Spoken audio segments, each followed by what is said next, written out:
Irmãos queridos, boa noite. Fiquei sabendo que o Flamengo perdeu, né? Eu estou arrasado.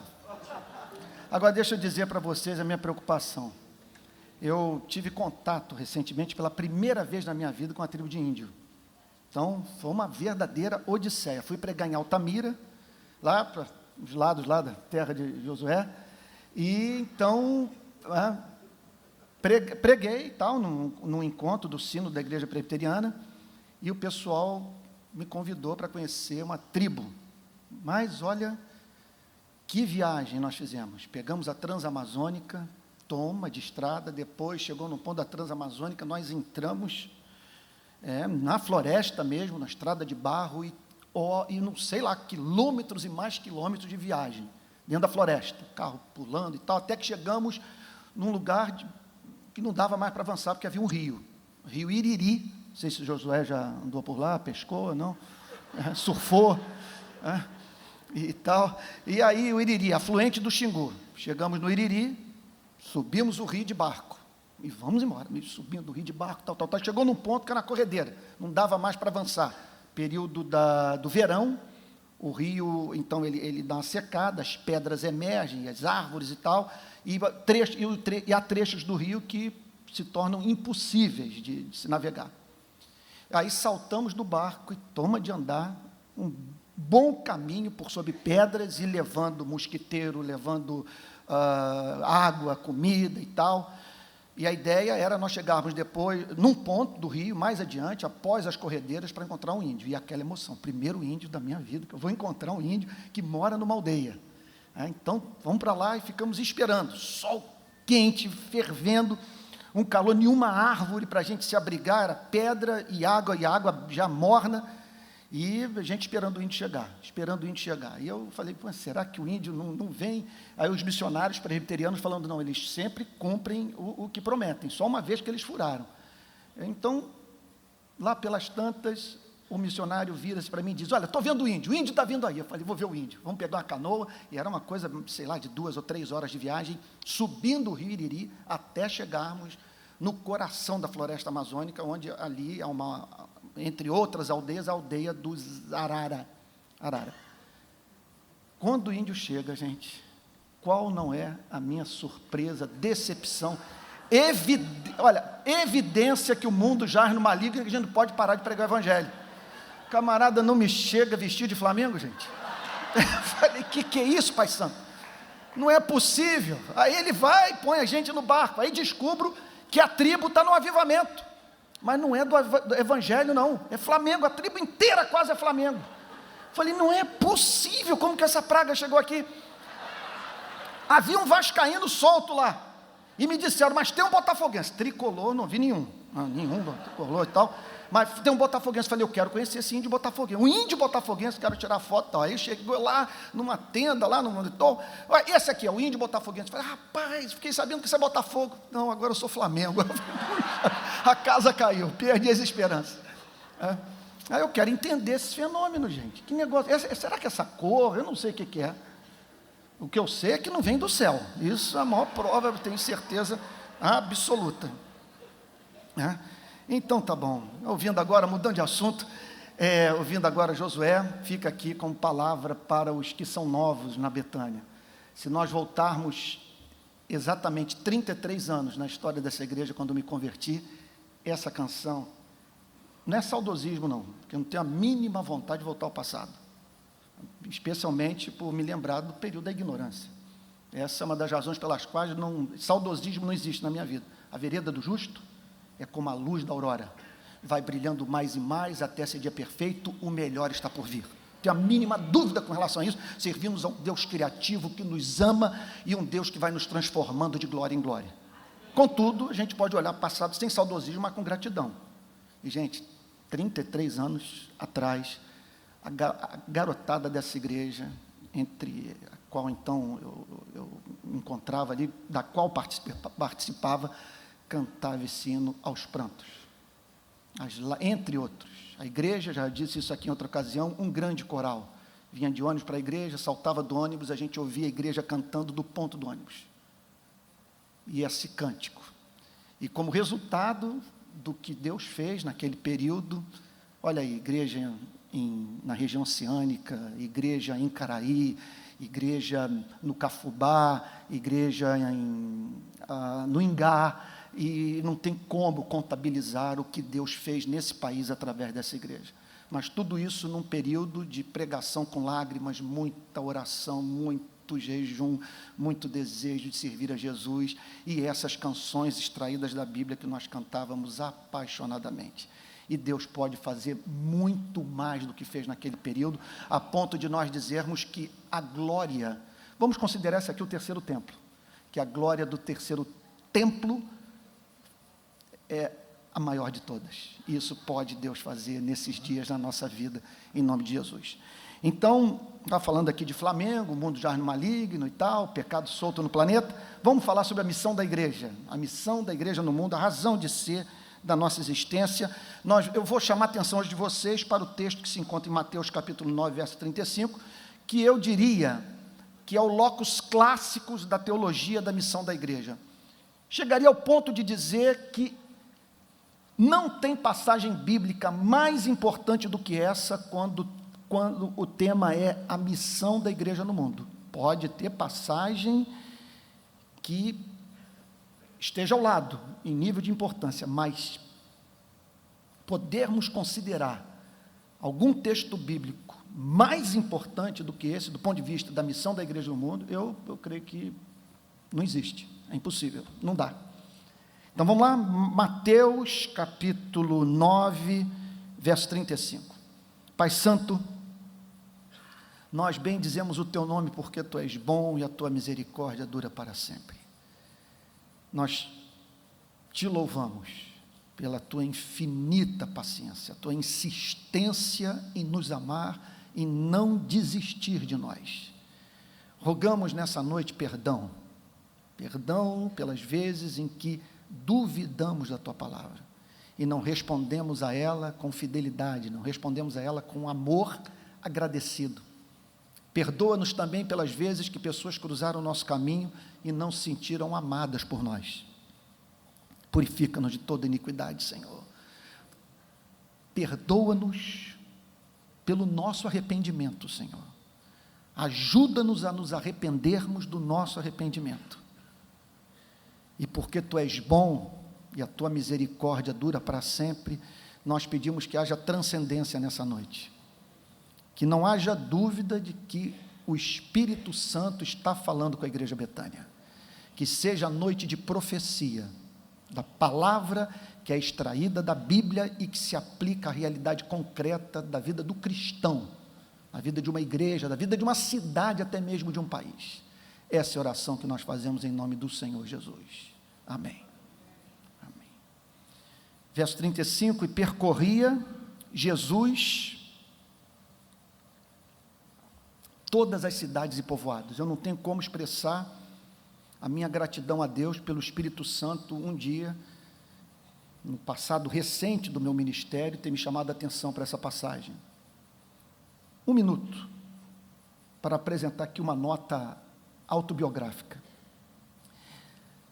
Até o final de 2006, o meu ministério teve como grande referência homens que se preparavam no gabinete pastoral, gastavam horas e horas na exegese, na preparação de sermões, mergulhados em tratados teológicos e procurando, sendo assim, trazer para o púlpito uma mensagem com conteúdo e que, portanto, tinham como característica isso, o preparo de sermões e a pregação da palavra de Deus. Homens que entendiam que, na condição de pastores, a maior contribuição que eles poderiam dar para a igreja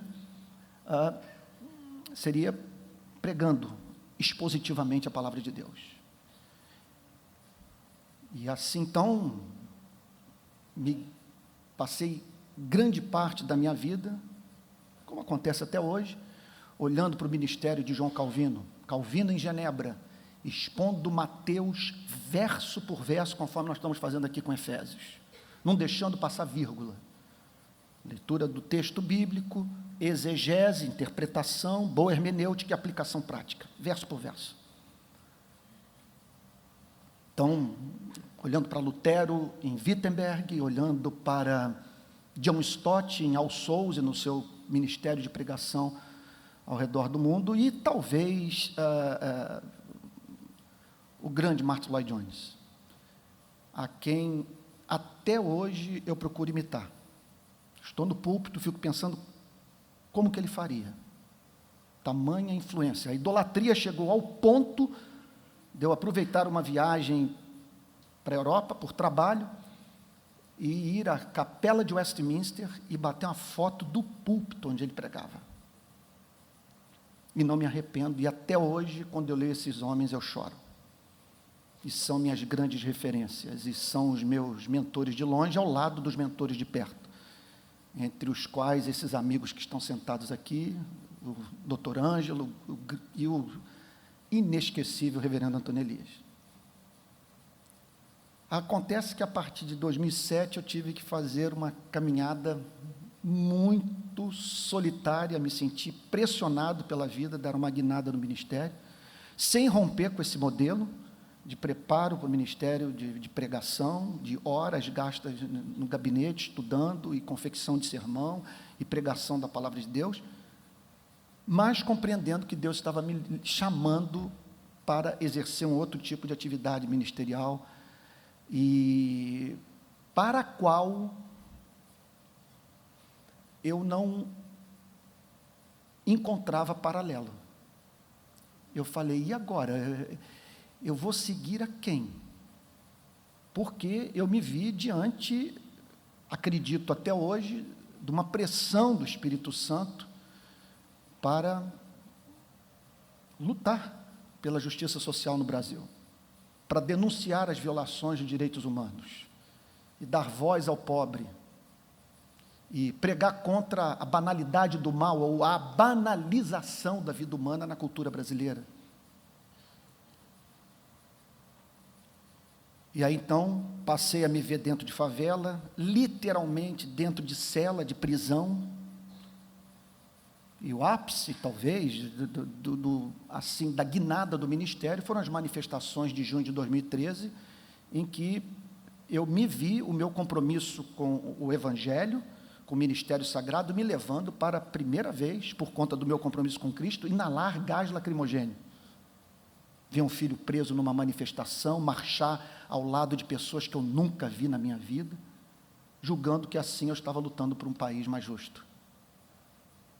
Essa passagem veio ao meu consolo quando parei para pensar no fato de que, naqueles dias, embora estivesse rompendo com o modelo ministerial que até hoje norteia grande parte da minha vida, eu estava me aproximando do modelo ministerial de Cristo. Por que eu digo isso? Porque essa passagem revela um Cristo que não ficava, que não se dedicava exclusivamente à preparação de sermões ao púlpito de uma sinagoga. O texto diz que o Senhor Jesus percorria, ele ia a pé,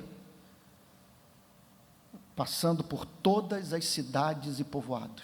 Hoje eu estou certo que o livro na mão e pé na lama da favela formam o bom intelectual. E que dessa relação sai a boa teologia. Não consigo mais voltar para o antigo modelo. E fico feliz de saber que o Senhor Jesus não vivia do monte para a sinagoga, da sinagoga para o monte. Ele é encontrado andando pelas cidades e povoados de Israel. Qual é a relevância disso para as nossas vidas? A relevância deve-se ao fato, e aqui eu me lembro das palavras do reverendo Antônio Elias, estou apontando aqui, que é o pai do querido Theo, que ele dizia para mim o seguinte: meu filho, um homem que lê a Bíblia regularmente, de modo devocional, e mantém contato com as pessoas, jamais fica sem sermão. Jamais. Então, essa é uma vantagem. Esse é um fruto, desse tipo de ministério, que você, então, entra em barraco, tem contato com seres humanos reais, que estão atravessando desgraças que nós não conseguimos mensurar, pelo simples fato de não estarmos na pele dessa gente. E chama a minha atenção hoje também o quanto a experiência de campo nos permite a ter uma visão da realidade sem mediações. E como que nós podemos fazer uma leitura dos problemas sociais e até mesmo culturais e espirituais do Brasil, uma leitura superficial, equivocada, quando a mesma é feita através da mediação exclusiva dos meios de comunicação. Daí a importância de, quando falarmos em missão da igreja, quando falarmos sobre teologia, sobre reflexão teológica, quando falarmos sobre exercício de ministério profético, do impacto da igreja no mundo, daí a importância de nós guardarmos a parte A do verso 35, e percorria Jesus todas as cidades e povoados.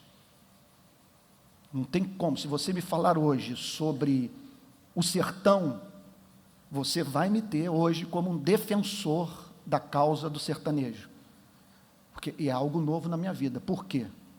Amigos de Campina Grande, de uma missão, me chamaram propositalmente para conhecer o sertão, porque eles sabiam que, se eu conhecesse, a causa ia entrar no meu coração. E foi o que eles fizeram, me levaram para o interior da Paraíba, para a Imaculada, e ali o contato com aquela realidade. Agora o contato com os ribeirinhos do Pará, do Amazonas, o contato com os índios. Um outro choque. Contudo, não consegue suplantar a realidade da favela, porque de tudo que eu vi nesse país, não há nada mais chocante do que as favelas do Rio de Janeiro. Percorria Jesus todas as cidades e povoados. Então eu exorto, eu estimulo a querida Igreja Betânia a partir para a experiência de campo. Conhecer os bolsões de miséria do nosso país, ter contato com escola pública, com hospital público, a igreja visitar as favelas, fazer algo do tipo que, vocês me permitam dizer, fiz na quinta-feira passada. A polícia entrou numa comunidade chamada Parque Alegria, no Caju, e matou um menino de 11 anos, de nome Erinaldo Vinícius, 11 anos. Aí eu fui para o cemitério do Caju, participar do enterro, e me dirigi para um grupo que visivelmente era de moradores do Caju, e me apresentei a eles, disse quem eu era. O grupo então me pareceu confiar em mim e me contar do que estava vivendo, do que aquela morte representou, o nível de indignação, de ira, sabe, de ver uma criança morta numa operação policial, a descrição do policial entrando, e de fato eles disseram algo que a imprensa, até onde eu saiba, não falou, que havia um bandido que passou correndo, o policial foi ao encalço do bandido, deu tiro, contudo a bala não acertou o bandido, ricocheteou e acertou o menino. Quando o policial viu, botou a mão na cabeça, desesperado, partiu na direção do menino e gritava: levanta aí, moleque, vamos levantar, moleque. E veio a hora do enterro, eu vi a mãe, me pareceu visivelmente dopada, a filha, me pareceu ter 14 anos, descontrolada, arrasada, e o irmão, nunca vi essa cena, eu tenho participado de vários enterros, era um pegando o braço direito, outro pegando o braço esquerdo, outros dois pegando, cada um pegando uma perna, e tirando o rapaz, devia ter uns 17, 16 anos, da cova, porque ele se recusava a se despedir do seu irmãozinho de 11 anos. Então, estimulo a igreja fervorosamente a ter esse tipo de experiência, porque se você for lá, primeiro vai acontecer o seguinte: você vai viver uma crise, você vai achar que tudo é fake, você vai ficar com raiva do Brasil, dos seus governantes, vai ficar indignado consigo mesmo, e você pode viver uma grande crise de desesperança, ter desejo de largar tudo e falar, não tem jeito esse planeta. Me lembro uma vez conversando com o pastor Vanderlei, ele citando uma frase, o homem é inviável. Mas uma vez que você tenha ido lá, você se afeiçoa pelas pessoas. E, consequentemente, você passa a ter um aliado contra a desesperança que conduz ao cinismo e à indiferença, que é o amor. Você diz, pode ser que não tenha solução, mas eu não consigo mais dissociar a minha vida da vida dessa gente. Daí a importância de percorrer as cidades e povoados. Não há como ser relevante nesse país, não há como você exercer um ministério profético, não há como você ter ideia das demandas da justiça no Brasil, se você não tiver experiência de campo, você tem que ir lá. E o que Jesus fazia nas cidades e povoados, o verso 35 nos apresenta uma síntese da missão da igreja, está tudo aqui. Nesses 3 verbos que aparecem no gerúndio, ensinando nas sinagogas, pregando o evangelho do reino e curando toda sorte de doença e enfermidade. Esse é o chamado da igreja. Primeiro, chamado para ensinar. Não há mínima dúvida, basta a análise mais superficial do grego para saber que uma coisa é pregar, outra coisa é ensinar. Então, quando fala de ensinar, está falando, entre outras coisas, um campo vastíssimo, está falando, entre outras coisas, sobre a sistematização da mensagem, a apresentação da doutrina, da relação da doutrina com o sistema, e não apenas isso, da análise das consequências práticas da fé. Então, o ensino tem a ver com a formação de uma mente cristã, uma mente que raciocine com categorias cristãs, uma mente, portanto, regida por aquilo que é chamado pelos teólogos de cosmovisão cristã, uma visão de mundo. O que é uma visão de mundo? Tem a ver com as respostas básicas para as grandes questões da vida, quem somos, de onde viemos, para onde vamos, qual é a realidade última. Existem valores morais absolutos? Somos obra de um choque do nada com acaso, ou fomos feitos à imagem e semelhança de um ser infinito pessoal? O que vem após a morte? Então, faz parte do ministério de ensino formar uma mente cristã e ajudar a igreja a compreender quais são as implicações práticas do cristianismo para a vida do crente.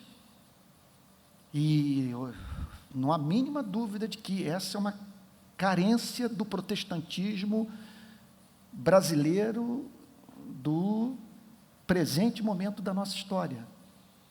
O nosso púlpito é muito fraco. Eu não quero ser descaridoso, mal educado, mas a impressão que me passa é que a atual geração de crentes sofre de um analfabetismo teológico profundo, não conhecemos as principais doutrinas da fé. Há cristãos que estão há 5, 10, 15, 20 anos na igreja que nunca leram a Imitação de Cristo de Thomas de Kempis, nunca leram as Confissões de Agostinho. Eu posso lhe garantir que é uma tristeza você passar pela vida e não ler essas obras. Você não ler a produção, não ter contato com a produção literária de John Stott, você não jamais ter lido a série de Efésios ou de Romanos, das pregações expositivas de Martin Lloyd Jones na Capela de Westminster, não ler as Institutas da Religião Cristã, ou o comentário de Lutero sobre a carta de Paulo aos Gálatas. É um mundo, um oceano de informação, de 2 anos de operação do Espírito Santo na igreja, e um tesouro que nos foi deixado, pouco aproveitado por nós. Temos que, amados irmãos, olhar para esse texto e fazer esse resgate, esse aspecto da missão da igreja, o ministério de ensino. Precisamos de apologistas, de pessoas que ajudem a igreja a defender a fé, nesse contexto de pluralismo, de relativismo. Nós precisamos também de preparar a igreja através de um ministério de ensino sólido para enfrentar os males da cultura brasileira. Eu diria que é de fundamental importância que na nossa pregação, nas classes de escola dominical, nós salvemos cada convertido do Brasil. O que eu quero dizer com isso? Deixa eu reformular a frase. É de fundamental importância que todo aquele que toma a decisão de se tornar membro de uma igreja como a Betânia tenha contato com o ministério de ensino que o salve da cultura brasileira. É assustador saber que tem gente que deseja Jair Bolsonaro presidente da República, que nós estamos vivendo sob ataque pesado de um conservadorismo dos mais desalmados, desumanos que se possa conceber. E eu temo que hoje nós estejamos em franco processo de perda de um elemento da natureza humana, que é chamado de instinto de preservação da espécie. A morte dos seres humanos não nos choca mais. Como explicar, por exemplo, o que houve em São Paulo? 19 pessoas mortas numa chacina, no centro econômico da América Latina, principal. Tudo filmado. E o país que condenou o uso de máscaras por manifestantes nas manifestações de junho de 2013, hoje, comporta-se com tolerância.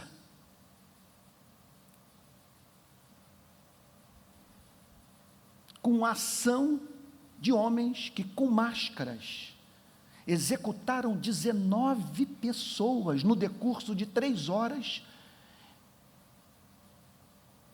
na região metropolitana de São Paulo, numa área onde moram aquilo que alguns sociólogos chamam, ou aqueles que alguns sociólogos chamam de matáveis. No Brasil, se você é negro, pardo e pobre, você é matável. Você pode morrer e não vai ter investigação, não vai ter comoção pública, não vai ter passeata, ninguém vai protestar. Tudo filmado, execução, 19, 12, 13 sem antecedentes criminais. Os 6 restantes praticaram crimes insignificantes, numa ação evidente de grupo de extermínio incrustado no aparelho do Estado de São Paulo, na 15ª chacina do ano. E as igrejas, a sociedade de São Paulo, a população não foi para a rua. O que teria parado Londres, teria parado Amsterdã, teria parado Berlim. Então, nas nossas classes de escola dominical, nós temos que resgatar esse lado do ministério de ensino do Senhor Jesus, de ensinar, entre outras coisas, o conceito de dignidade humana. O homem, criado à imagem e semelhança de Deus. Nós não podemos fazer eco a esses ataques que estão sendo feitos hoje no Brasil contra os movimentos de direitos humanos. Que coisa é essa de você dizer, portanto, que morte de criança em favela é o ovo quebrado, sem o qual não há omelete, como uma autoridade pública do Rio de Janeiro disse. Como entender, como tolerar o fato de que hoje de manhã eu fui para Barra, é uma mobilização de guerra para proteger o banho de mar do Carioca, nenhum problema. Mesmo tratamento dado a roubo de bicicleta na Lagoa. Agora, esse ano, o menino Eduardo, morador do Complexo do Alemão, meu Deus, Morreu numa operação da polícia. A mãe estava assistindo televisão e viu a caixa craniana do filho entrar na sala. Eduardo, de 12 anos, morreu o Christian, de 11 anos, estava jogando bola, a polícia entrou, o menino foi correr para dentro de casa, tomou um tiro, morreu ali do lado do campo de futebol. Eu fui lá, 1 metro de distância, fui conversar com a avó falando, olha, eu vendo quentinha, o meu bar é em frente ao campo de futebol, como é que eu vou voltar agora a trabalhar, em frente ao campo onde o meu neto querido foi morto? Aí a irmã da mãe, a tia do menino, virou-se para mim e disse, moço, o senhor tem que ir lá na casa dela, da minha irmã, para o senhor ver, porque estão dizendo que meu sobrinho era bandido, vai lá ver onde eles moravam. Eu falei, então me dá a chave que eu fui lá filmar, e mandei as imagens para o SBT, eu soube que o SBT publicou. A casa de um único cômodo, um horror, não há passagem de ar, a luz do sol não entra, um cheiro horroroso de umidade, as paredes encardidas, pobreza total, numa comunidade pobre, incrustada naqueles viadutos da linha amarela. Não há mínima dúvida que nós precisamos restaurar esse ministério de ensino nas nossas igrejas, em razão da incapacidade de nós evangélicos de defender a nossa fé, em razão de nós estarmos muito parecidos com os não cristãos, com um discurso idêntico, gente, com a igreja defendendo aquilo que milhões que estão do lado de fora, que não conhecem a Cristo, e justamente por não conhecerem a Cristo, defendem o que de mais desumano se possa conceber.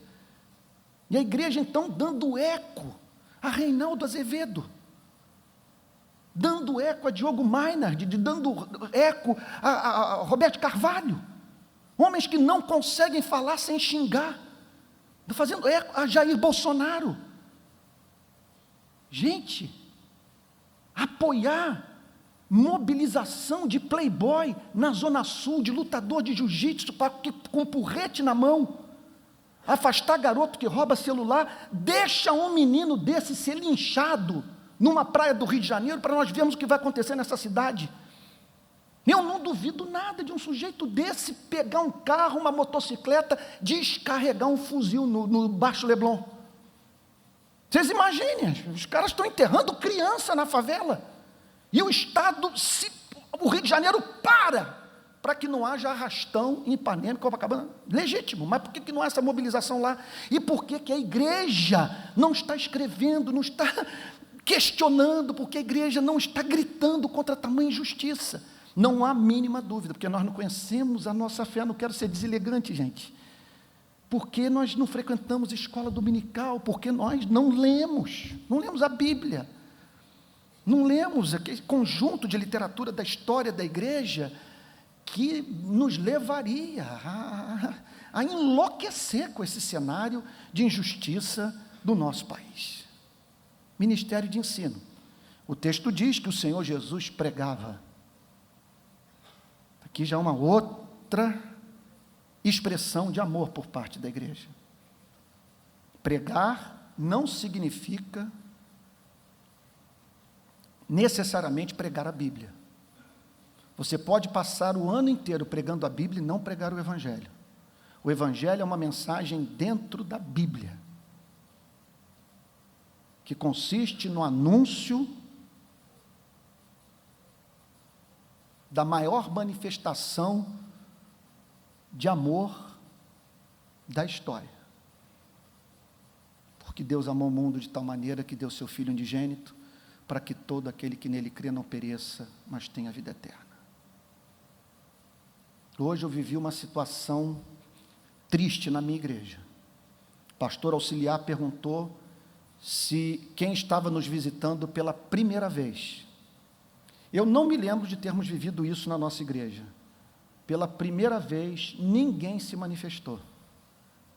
Não havia um convidado na nossa igreja. Eu não pude deixar de mencionar na oração esse pecado e pedir que Deus levasse a nossa igreja ao arrependimento. Você não pode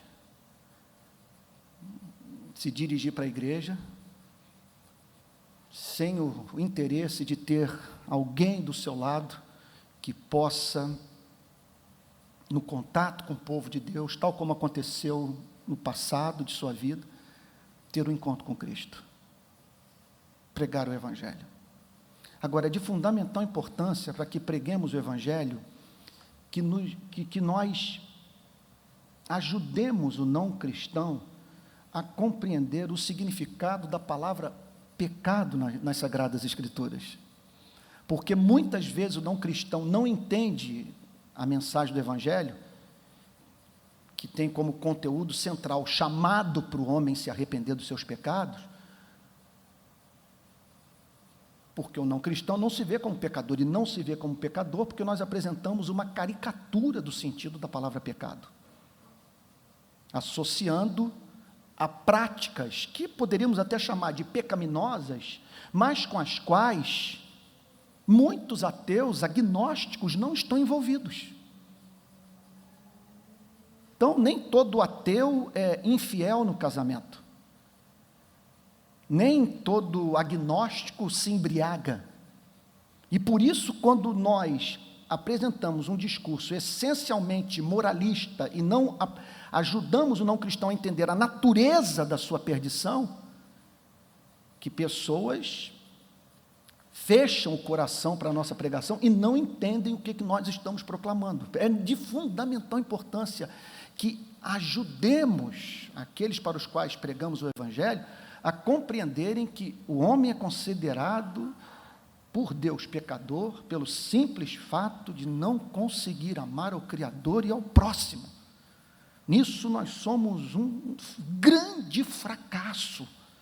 Nós não nascemos com encanto por Deus, nós não nascemos dispostos a amar ao próximo com o amor que nós temos pela nossa própria vida. Por isso que a Bíblia diz que no nosso caminho há rastro de destruição e miséria.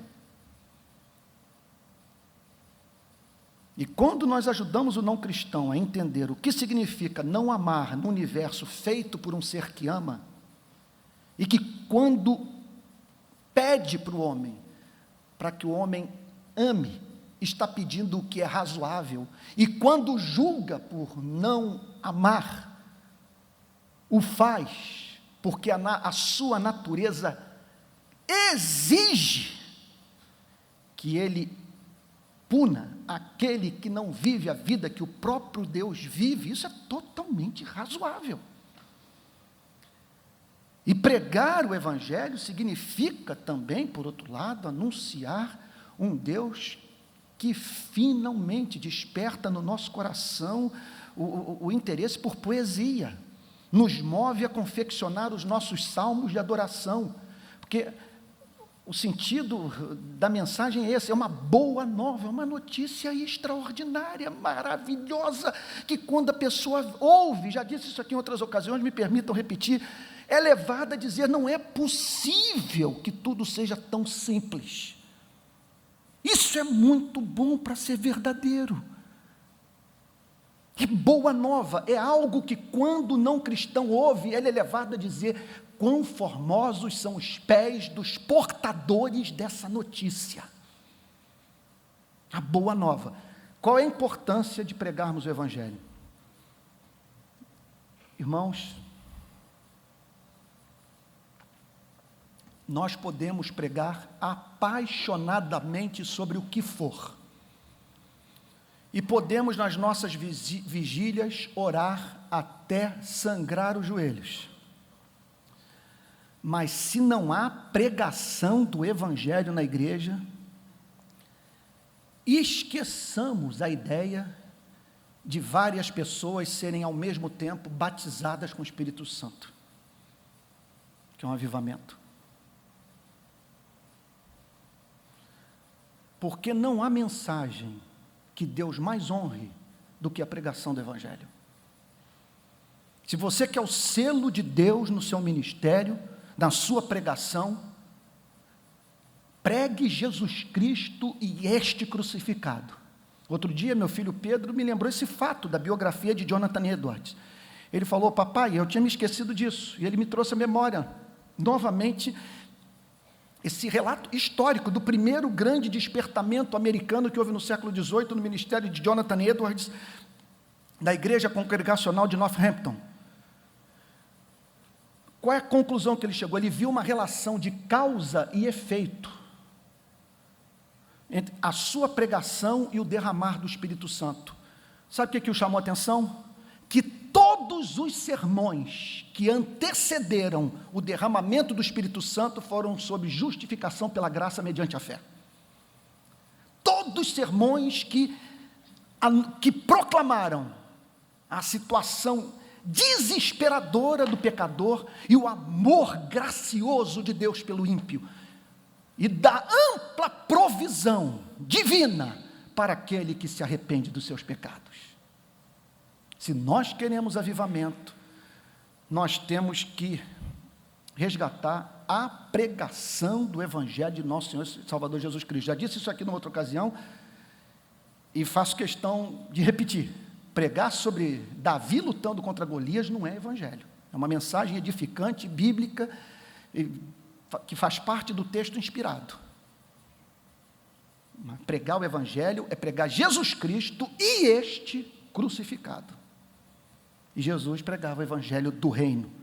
E o texto conclui no verso 35, dizendo que ele curava toda sorte de doença e enfermidade. Curava toda sorte de doença e enfermidade. Observem que houve uma concentração muito grande de milagre no primeiro século, que depois não se repete mais na história da igreja. Isso é inegável. Com a conclusão que os teólogos chegaram. Alguns chegaram à conclusão extrema de dizer que isso é sinal do cessacionismo, que esses dons não existem mais. Que Deus não opera mais dessa forma milagrosa, espetacular, sobrenatural. Que nós não devemos mais contar com ressurreição de morto, com paralítico retornar a andar, cego a enxergar, milagres dessa natureza. Isso é um extremo, com o qual não concordo, cessacionismo. Mas há aqueles que dão uma explicação que me parece razoável, e essa é a opinião de muitos teólogos reformados, que houve muita concentração de milagre no período do Novo Testamento, o primeiro século da igreja, porque esses milagres tinham a intenção, tinham o propósito de botar o selo de Deus na pregação dos apóstolos e de Jesus Cristo. A mensagem era proclamada, o paralítico passava a andar, e o sinal era interpretado como a aprovação divina, a mensagem do enviado de Deus. Não há mínima dúvida que quando o apóstolo Paulo fala sobre as credenciais do apostolado que me foram dadas, está falando sobre isso. Essa autoridade que tinha para operar milagre, que servia como vindicação, como defesa da mensagem. Esses milagres também tinham um propósito evangelístico. Deus os usava para levar pessoas a Cristo.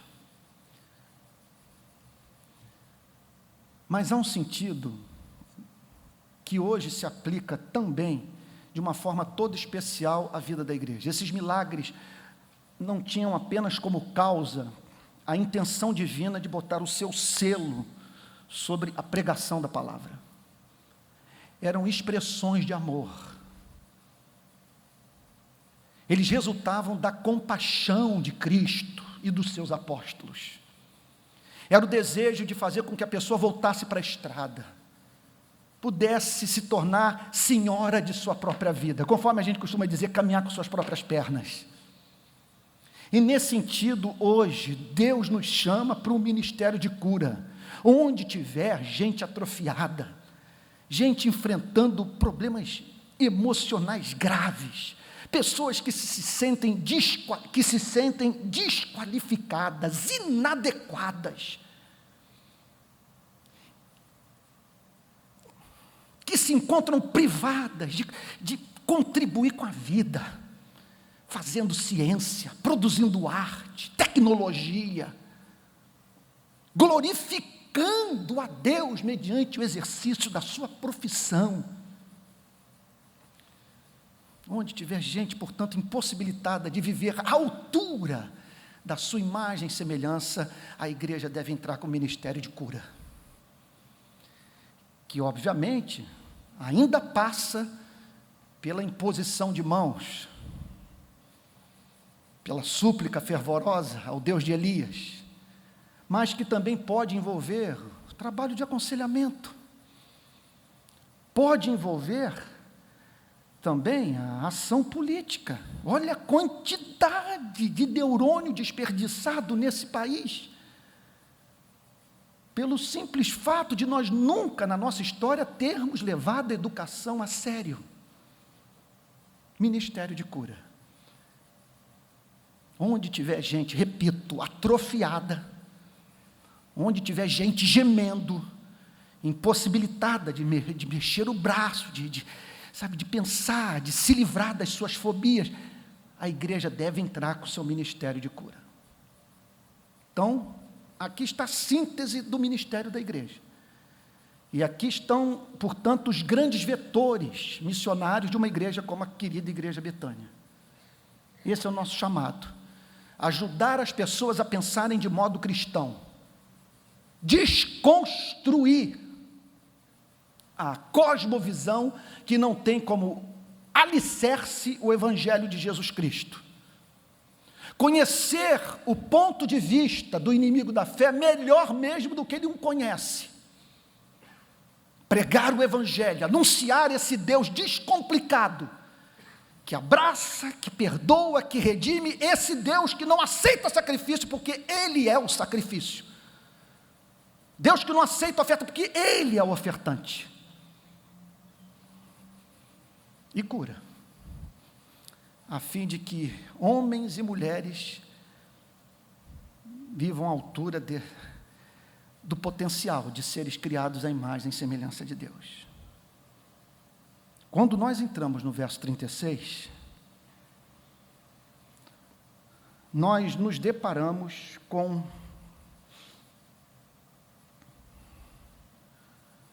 a revelação do coração de Cristo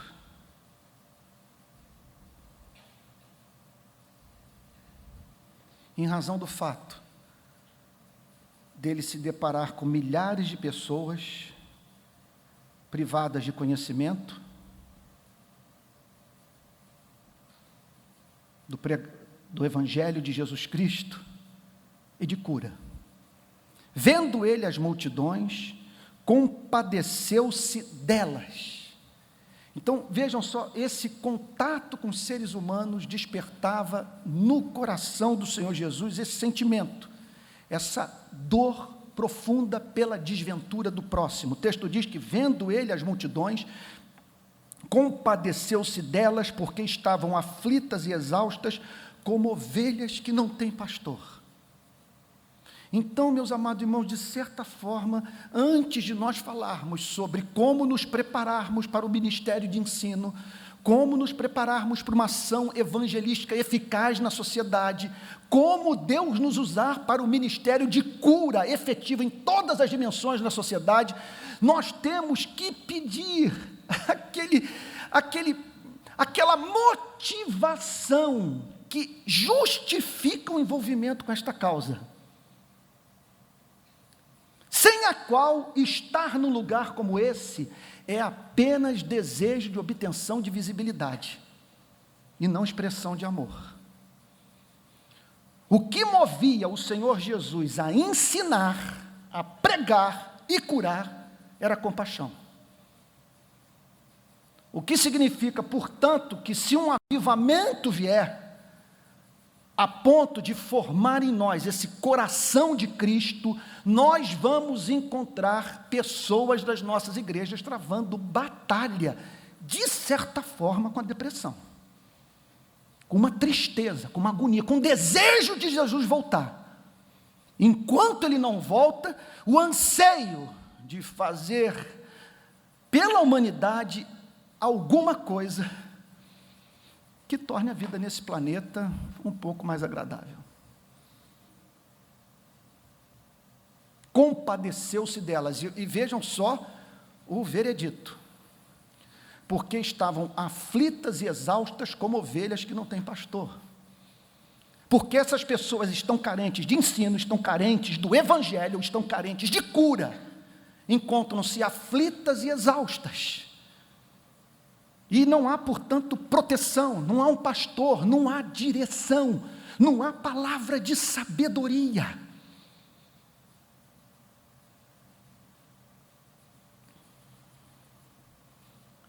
Compadeceu-se delas porque estavam aflitas e exaustas, como ovelhas que não têm pastor. O que significa o seguinte, que a gênese do chamado para o ministério sagrado, ou para o exercício do ministério cristão, é essa crise, essa angústia, sabe? Essa dor de você olhar para as pessoas. Você vê o que eu vi no cemitério quinta-feira, garotos de 14 anos com ódio, falando em matar o governador, com ódio da presidente, com ódio do Estado, com ódio da sociedade, dizendo: nós não temos nem o direito de gritar, porque nós vivemos sobre o império do medo na favela, nós não temos nada. O IDH dessa favela está entre os piores da região metropolitana do Rio de Janeiro.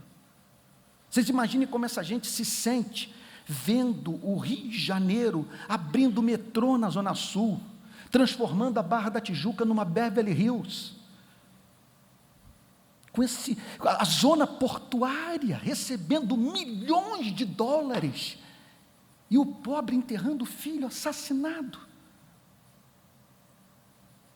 Então, quando você vê essa angústia, quando você vê essa falta de rumo, de direção, de pessoas que não sabem discernir entre a mão direita e a mão esquerda, se você é regenerado, se o Espírito, conforme a gente cantava, de Davi opera em você, você vai provar dessa dor. E é a dor que justamente vai lhe conceder eloquência na pregação, vai tornar o seu ensino profundo e vai levá-lo ao ministério efetivo de cura. O texto diz: vendo ele as multidões, compadeceu-se delas, porque estavam aflitas e exaustas como ovelhas que nem pastor. Não há descrição mais precisa da condição humana do que essa. A condição humana é trágica, gente. Ovelhas aflitas e exaustas sem pastor. Basta parar para pensar no que significa você viver sem resposta para o problema da morte. Você saber que aqui está você andando, daqui a pouco, dias, meses, poucos anos, no meu caso, o meu sol já passou do meridiano, já está se pondo, não é pessimismo, foi o que um amigo meu disse para mim, lá em Anápolis, esses dias: Antônio, no que diz respeito à sua e minha vida, nós temos hoje mais passado do que futuro. E eu falei: de certa forma é verdade, tem mais passado que futuro. Eu, provavelmente, é praticamente certo que eu não vou viver a quantidade de tempo que eu já vivi. Você imagine isso sem Cristo, você saber que daqui a pouco vai se deparar com uma muralha, dali você não passa, e naquele dia você vai ter que se separar de todos que ama, seus irmãos, seus filhos, seus pais. Niterói vai ficar vazia de você. Outras pessoas vão usar os seus relógios, suas camisas, suas calças. Meu Deus! Você viver sem a esperança do Evangelho é dramático. Se você me perguntar por que você se dedica ao ministério de pregação, hoje minha resposta é pena. Eu morro de pena das pessoas. Viver sem Cristo é horror. Eu não sei como essas pessoas têm força para acordar. O meu sentimento é que se eu hoje passasse por uma crise de fé, que durasse 1 hora, de eu perder esse fundamento da minha sanidade psíquica, eu acho que eu infartaria. Ter o cérebro que eu tenho, não estou falando de neurônio, não estou falando de inteligência, estou falando do mínimo de sensibilidade à vida. E você saber que o homem nascido da mulher vive breve tempo, cheio de inquietação, nasce como a flor e murcha, foge como a sombra e não permanece. Se você não ter resposta para isso, Por isso que o texto diz, ovelhas aflitas e exaustas sem pastor. Só que essa desgraça metafísica, ela é vivida num planeta como o nosso. Nesse cenário absurdo de injustiça. Esses dias nós vivemos uma discussão no conselho da nossa igreja lá na Barra, inusitada. Um dos membros do conselho teve até que pedir perdão para o outro. Eles se amam profundamente, não foi nem briga, foi um diálogo. Esse presbítero, que foi policial, hoje oficial de justiça, conversando com outro, que é um alto executivo lá da General Electric, amigo, fundador da igreja da Barra, um grande parceiro meu. E ele dizendo para ele, olha, a vida que você vive eu não quero para mim. O tratamento que a General Electric dá para você, não para em casa. Uma hora está no México, outra hora está na Europa, outra hora está na Ásia. Se você ama sua mulher, ama seus filhos. Gente, é um tipo de coisa que eu vou te... complicado. Eu ia dizer aqui algo, eu não sei se eu devo dizer, mas, em geral, é o tipo de vida que gosta quem tem amante. Não é fácil. E outra coisa, 10 horas, 12 horas por dia trabalhando, monitorado pelo BlackBerry ou pelo iPhone, reunião com a Coreia, reunião com a Índia, não sei onde, vivendo maravilhosamente bem esse irmão. Generoso, ajuda os pobres e tal. Agora estou com meu filho na IBM em São Paulo. Ontem eu falei para ele, meu filho, legal, você pode lutar, luta, está aí, longe da praia, morrendo de saudade do Rio de Janeiro. Eu ponho o pé lá, tenho grandes amigos, mas louco para voltar. Minuto seguinte. Também eu sou um apaixonado incurável pelo Rio de Janeiro. Mas eu falei para ele, olha, mas meu filho, eu não posso negar que eu tenho medo. Dessa coisa eu engoli. E domestica o homem de uma tal maneira que você entra na gaiola de ouro e você se torna um preso que cuida da parede da prisão para você não poder escapar. Falei para ele, se você quiser voltar para o Rio, ganhar pouco, viver com simplicidade, você tem meu apoio. E não vai voltar daí se sentindo fracassado. Eu nem sei se eu deveria ter dito isso para ele, mas eu não tenho a sua natureza, talvez. Eu não entro num esquema desse. Ninguém vai exigir de mim 10 horas de dedicação, não vai. 6 vezes por semana, não vai. Não vai me marionetar, não vou abrir mão do silêncio, não vou abrir mão da meditação. Esse sistema para mim foi forjado no inferno. Foi numa reunião do Supremo Concílio, composto pelos demônios mais sagazes, que conceberam esse modelo de sociedade, que você não tem tempo para o amor, você não tem tempo para a poesia, você não tem tempo para a literatura, você não tem tempo para os amigos. Como disse C.S. Lewis, não me interessa modelo político que não me permita sentar à mesa para tomar chá com um grande amigo. Não me interessa. Quero ter tempo para amizade. Se a política não está funcionando para eu ter tempo para estar com os meus amigos, quero mudar de mundo. Então, ovelhas aflitas e exaustas como tem pastor. Porque para além da desgraça metafísica, é isso, é a corrupção endêmica, é a injustiça, é a maldade, é você tomar conhecimento que a nossa ganância está dilapidando o planeta. Não quero acabar com a noite de vocês, meus irmãos, vocês me perdoem, mas o que eu posso dizer, gente? Não é porque eu sou botafoguense não, intendente assim, uma depressãozinha. Meus irmãos, pelo menos é o mundo com o qual eu tenho contato, dos jornais, das revistas. Olha o que está acontecendo com o Brasil. E essa percepção das ovelhas perdidas sem pastor, gente. E aí a igreja ganha espaço nesse país, mas para assumir a forma de Valdomiro. Sabe? Meu Deus, o país carente de luz, anos e anos, entregue à idolatria, entra o protestantismo, e o protestantismo se torna parecido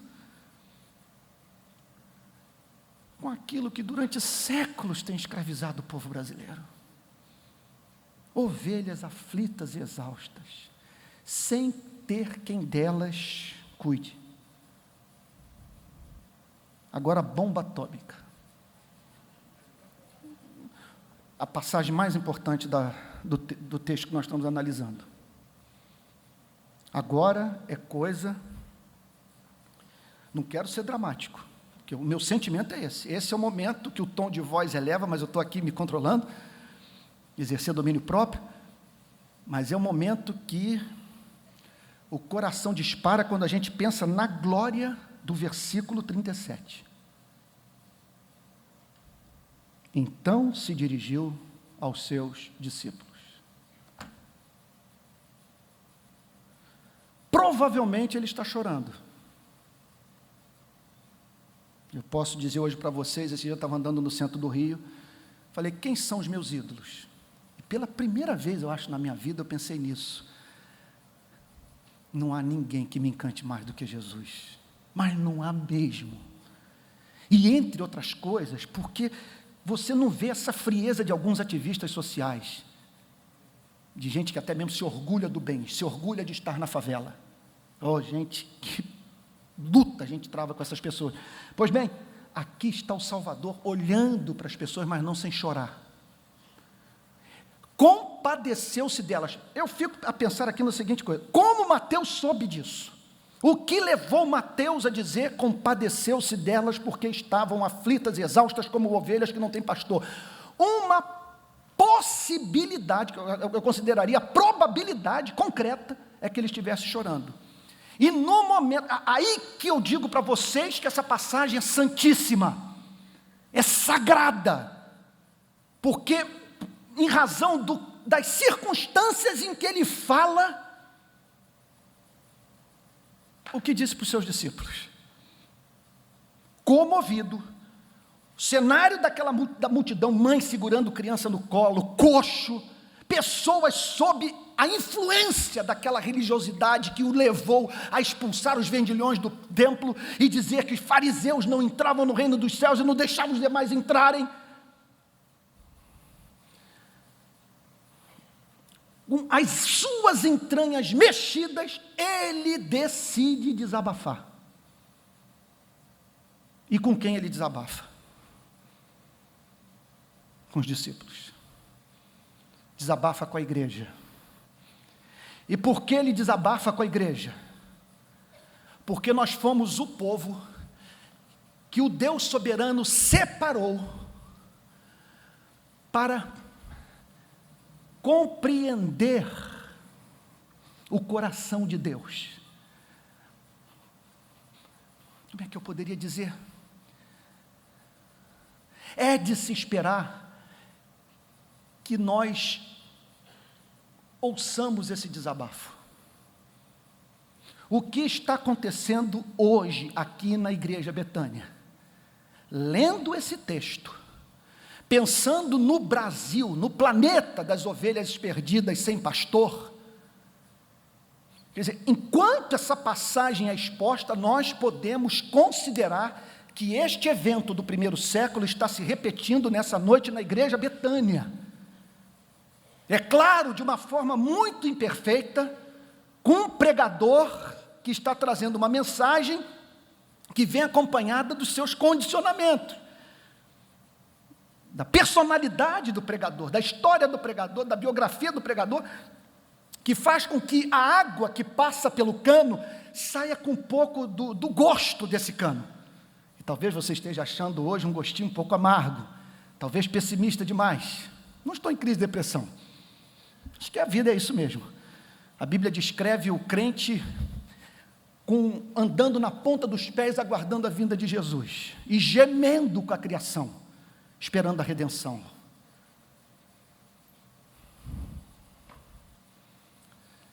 Mas eu posso lhes dizer que em alguma extensão, apesar de toda a complexidade dessa comunicação não inspirada, que eu sou um pregador cuja mensagem tem que ser avaliada pelos irmãos com a Bíblia aberta, mas em alguma extensão, nessa noite está acontecendo isso. Deus está usando um mortal, vocês me permitam dizer assim, para abrir o coração com a igreja.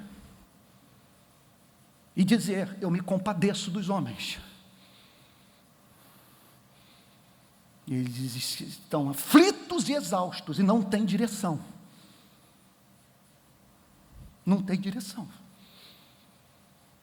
Não tenho dúvida que se hoje Cristo fosse desabafar conosco aqui, ele ia falar sobre o sistema prisional, ia falar sobre a miséria, ia falar sobre a mercantilização da fé,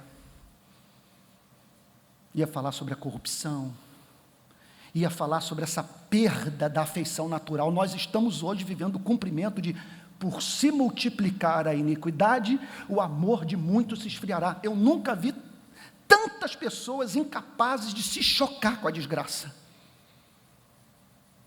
Então o texto diz que ele abriu o coração com seus discípulos. É isso que vai nos eletrizar. É isso que vai fazer com que essas cadeiras se encham. É isso que nos levará para o campo missionário, para a missão transcultural. É isso que nos mobilizará para espalharmos grupos pequenos na região metropolitana do Rio. É a certeza de que nós decodificamos a voz de Deus. Que Deus revelou o seu coração a nós, que com lágrimas Ele se dirigiu a nós, nos chamando para participar da sua dor. E o que Ele tem a dizer para a igreja? Olha que coisa linda.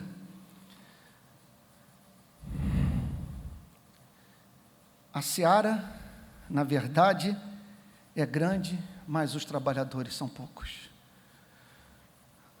É um mar de ovelhas exaustas, aflitas, sem direção, no mundo onde homens e mulheres vivem obcecados com sua felicidade pessoal.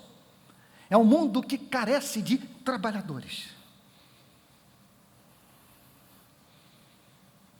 É um mundo que carece de pessoas que atrelem sua felicidade ao bem-estar do próximo. A seara é monstruosa.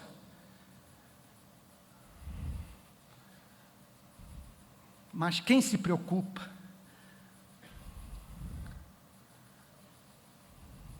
Quem se compadece? Quem nesse momento está em agonia, oferecendo os membros do seu corpo a Deus, para ser instrumento da sua justiça, é uma minoria. Por isso, pastores da igreja, o sentimento de solidão que nós experimentamos. Vocês me perdoem, gente, falar nesses termos. É você se envolver com o ministério cristão e passar a enfrentar uma profunda crise de solidão. E de se sentir sobrecarregado.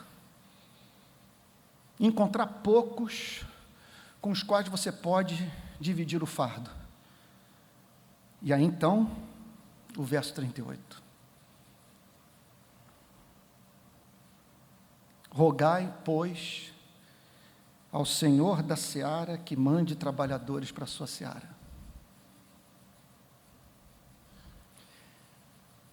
O que o texto está dizendo é que a percepção da desgraça da humanidade, repito, ovelhas aflitas e exaustas sem pastor, que isso deveria fazer com que a igreja caísse de joelhos, mas caísse de joelhos para quê? Para que através da sua intercessão, Deus enviasse, olha o que o texto diz, ao mundo trabalhadores não vadios, não preguiçosos, não pessoas que querem ocupar o púlpito, cantar, tocar, exercer o ministério de ensino na igreja para obterem visibilidade, são trabalhadores. E quando o incrível é que a gente vê esse verbo, que ele mande, nós perdemos de vista o que significa mandar. O que acontece na vida de uma pessoa quando ela é jogada por Deus no mundo, quando ela vira sal que é esfregado na carne, quando ela se transforma num atalaia, num profeta, num evangelista, ou em alguém que vai exercer a sua profissão com excelência. E no seu ambiente de trabalho vai iluminar o mundo. O que acontece? Nós temos que orar, porque só um milagre para transformar um ser viciado na sua felicidade pessoal num trabalhador.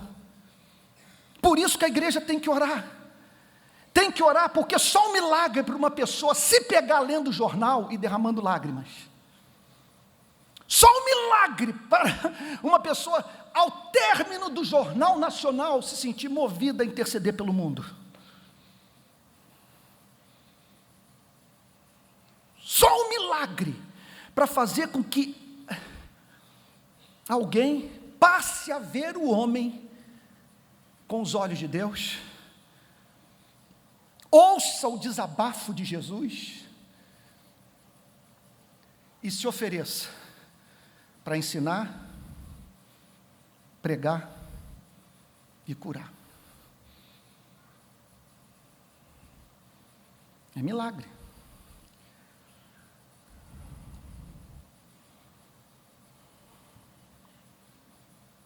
Então, ao término de uma mensagem como essa, tem para mim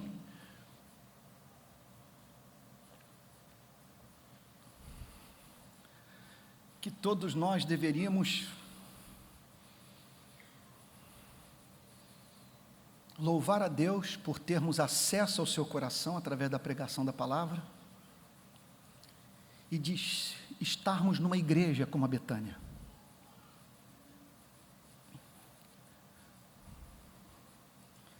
Pois uma instituição como essa, com todos os seus defeitos, ela ajuda a viabilizar essa paixão comunicada pelo Espírito. E pela graça de Deus, nos envia ao mundo para ensinar, para pregar e para curar. Terminar de examinar um texto como esse é coisa de a gente amar essa igreja, lutar pelo seu sucesso, investir financeiramente, clamar, oferecer a nossa vida para que nós sejamos preparados por Deus para nos transformarmos em trabalhadores movidos à compaixão.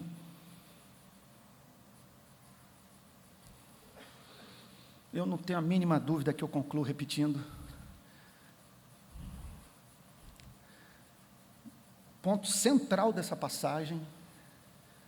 Eu não sei se algum artista plástico, Rembrandt, não sei, alguns desses cristãos do passado, retrataram essa passagem.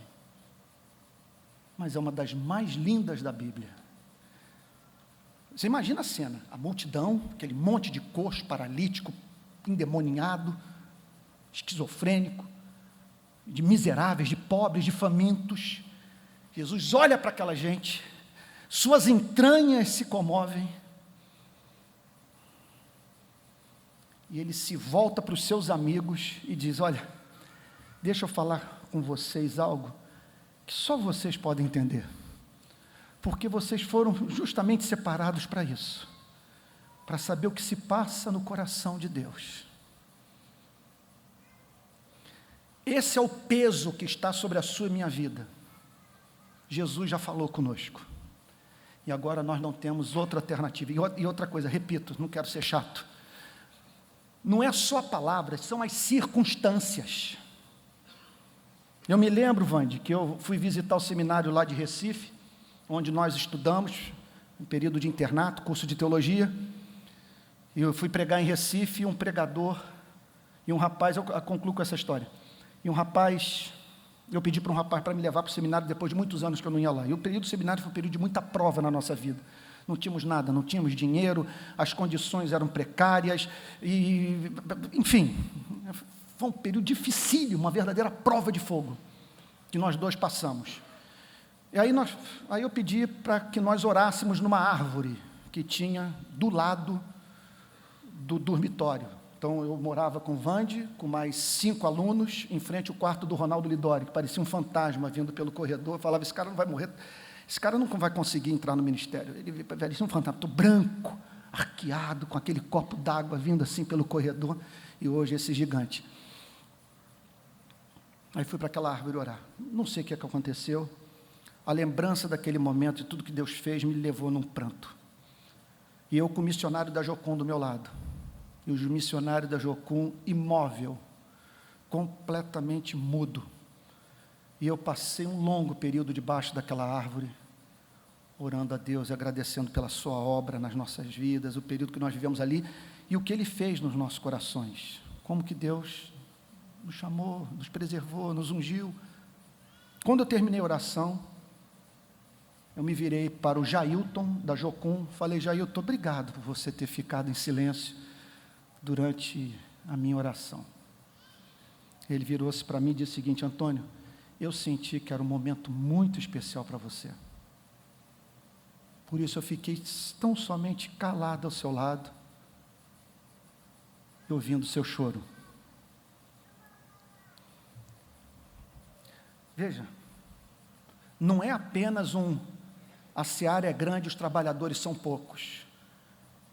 É um Cristo com o coração moído.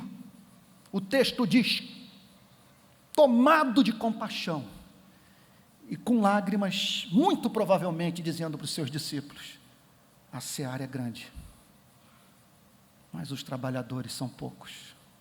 Então clamem para que vocês não fiquem sós,